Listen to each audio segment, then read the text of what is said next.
揭開福音的奧秘，救恩的真理。今日我哋想討論嘅係福音嘅另外一個奧秘，就係救恩個奧秘。呢個亦都係有關得救嘅真理。耶穌基督嘅救恩係基督徒信仰當中一個最重要嘅真理。犯罪嘅人就係靠着呢一個嘅救恩，先至能夠被稱為義，成為神嘅兒女，有永生嘅盼望。喺聖經嗰度咁樣講，世人都犯咗罪，而罪嘅工價係死。呢個根據羅馬書第6章23節所講嘅。因為罪的工價乃是死，唯有神的恩賜在我們的主基督耶穌裏乃是永生。因為世人都犯咗罪，所以人係注定要死嘅。人既唔能夠救到自己，又冇其他嘅拯救嘅方法，所以神就為人特別嚟到預備咗呢一個嘅救恩。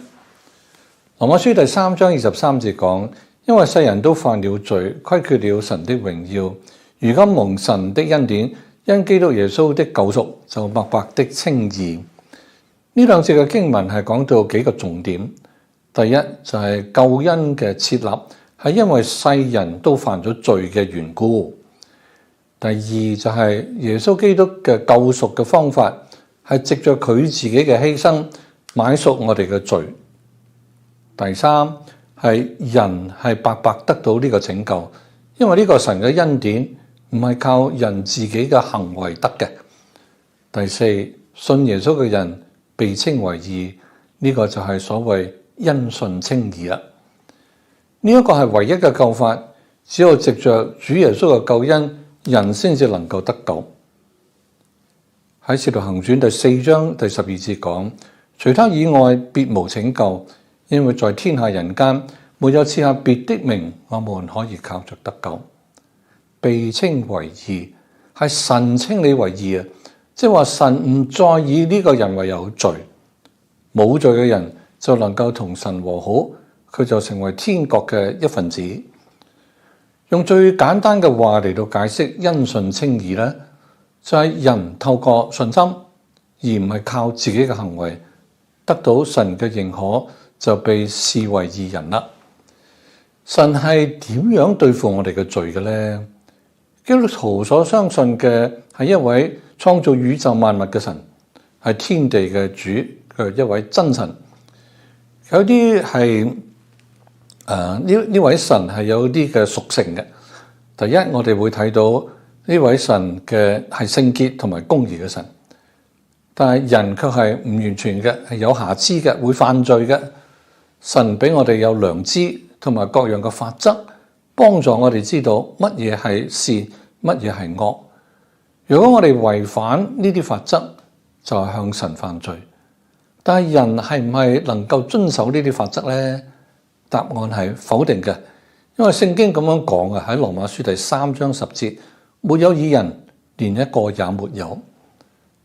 我哋可能會問，點解神定一啲咁高嘅標準，以致人都唔可以達到呢？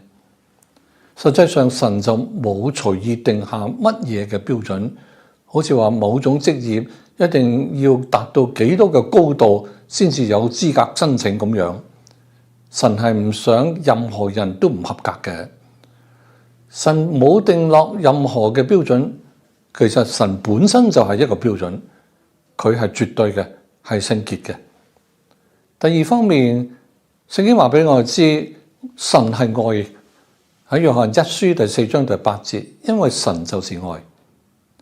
神唔係希望任何一個人因為佢哋自己嘅罪而滅亡，佢係希望我哋每一個人都可以享受到永遠嘅生命，一個充滿喜樂同埋和平嘅生命，一個永恆嘅生命。呢個係神永遠唔會改變嘅性格。但我哋亦都要記緊，神亦都係公義嘅神。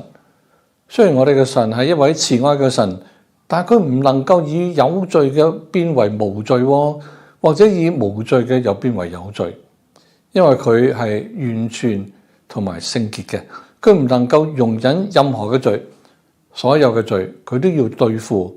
聖經話俾我哋知，罪係要用死先至能夠償還嘅。喺羅馬書第6章23節係咁樣講嘅，因為罪嘅工價乃是死。我哋可以明白基督徒所信嘅神係一位既聖潔又公義又慈愛嘅神，因為要從罪惡當中拯救人類，神就設立咗一個救贖嘅計劃，以致人類可以得到一個永遠嘅生命。神係聖潔嘅，罪惡喺佢面前係無可隱藏，同時神亦都係慈愛嘅，佢愛世上嘅人，但係人犯咗罪就要受罪嗰個嘅懲罰，佢就與神分隔。人如果要再次與神和好，人所犯嘅罪就一定要得到償還，但係好可惜，除咗死之外，人係唔能夠償還自己所犯嘅罪，因為罪嘅工價係死啊嘛。人既然唔能夠自救，按情理一定係注定死亡。當人走到盡頭嘅時候，神嘅恩典就開始啦。神實在已經為我哋每一個人預備咗一份禮物。聖經話，約翰福音3章16節，神愛世人，甚至將他的獨生子賜給他們，叫一切信他的不至滅亡，反得永生。所以神為世人開咗一條出路啊！咁樣係唔係能夠符合咗神要罪得償還嗰個條件呢？當然符合啦，因為神嘅獨生子已經為我哋擔當咗我哋嘅罪，藉着十字架上嘅死就救贖咗我哋。佢係為我哋付上咗一個重價嘅。你又點知道我哋所有嘅罪都已經得到赦免呢？我哋知道係因為聖經話俾我哋知嘅，喺基督耶穌裏不被定罪啊。羅馬書第8章第1節，如今那些在基督耶穌裏的就不定罪了。耶穌亦都話喺約翰福音14章第6節，我就是道路、真理、生命，若不藉着我，沒有人能到父那裏去。所以我哋睇到神並冇話因為愛我哋而對自己嘅聖潔同埋公義折衷妥協，因為神知道人唔能夠自救，所以佢就唔單為我哋預備咗一條出路，並且係愛我哋到呢個地步，以致犧牲佢自己嘅獨生子，為要拯救我哋。呢個就係神奇妙嘅恩典同埋愛啦。我點樣先至能夠得到呢個永生呢？神藉着耶穌基督係已經白白賜俾我哋呢個永生。神亦都係俾咗我哋每一個人一個自由嘅意志，所以我哋係唔係能夠得到呢個永生，係完全視乎我哋有冇接受呢一個嘅救恩。如果我哋願意接受嘅話，我哋就唔需要做乜嘢嘅，只需要相信耶穌就得啦。聖經喺羅馬書10章9至10節係咁樣講嘅。佢話，你若口裏認耶穌為主，心裏信神叫他從死裏復活，就必得救。因為人心裏相信就可以稱義，口裏承認就可以得救。所以信佢嘅人係唔需要做咩嘢就可以接受呢份救恩，即係話呢個救恩係完全免費嘅，完全係神嗰個恩典。羅馬書3章24節話，如今卻蒙神嘅恩典，因基督耶穌嘅救贖，就白白的稱義。以弗所書2章8節話，你們得救是本乎恩，也因着信，並不是出於自己，乃是神所賜的。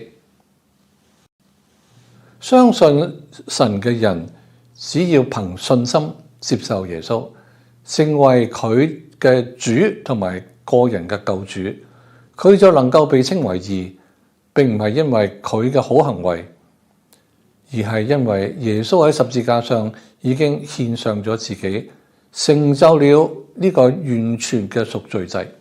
呢個就係因信稱義嘅道理。聖經繼續喺約翰福音3章36節講，信子的人有永生，不信子的人得不着永生，神的震怒常在他身上。得救就係咁簡單，任何人都可以得到嘅。你唔需要有高深嘅教育或者學問，或者有好多嘅財富先至可以得到永生。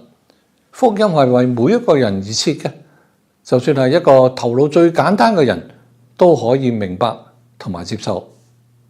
你可能會話：我而家嘅生活都幾好啊，一切都順利啊，咁你就應當感謝神啦。但你又可能會有一啲重擔啦，有啲困難啦，可能喺身體上邊、經濟上邊、社交上邊、家庭裏邊嘅、學業上邊、工作上邊、情感上邊或者安全感上邊嘅，你嚟到耶穌嘅面前，佢就會俾你安息。你係唔係感到孤單寂寞呢？你係唔係感到生活為到生活嚟到煩躁呢？佢永遠係我哋嘅朋友，而至終都唔會改變嘅。耶穌喺馬太福音11章28節到30節咁樣講，佢話：凡勞苦擔重擔的人，可以到我這裏來，我就使你們安息。我心裏柔和謙卑，你們當負我的軛，學我的樣式，這樣你們心裏必得享安息。因為我的軛是容易的，我的擔子是輕省的。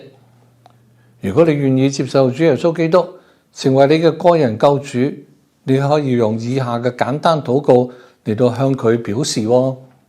你可以咁講：主耶穌，我現在願意接受你成為我嘅個人救主。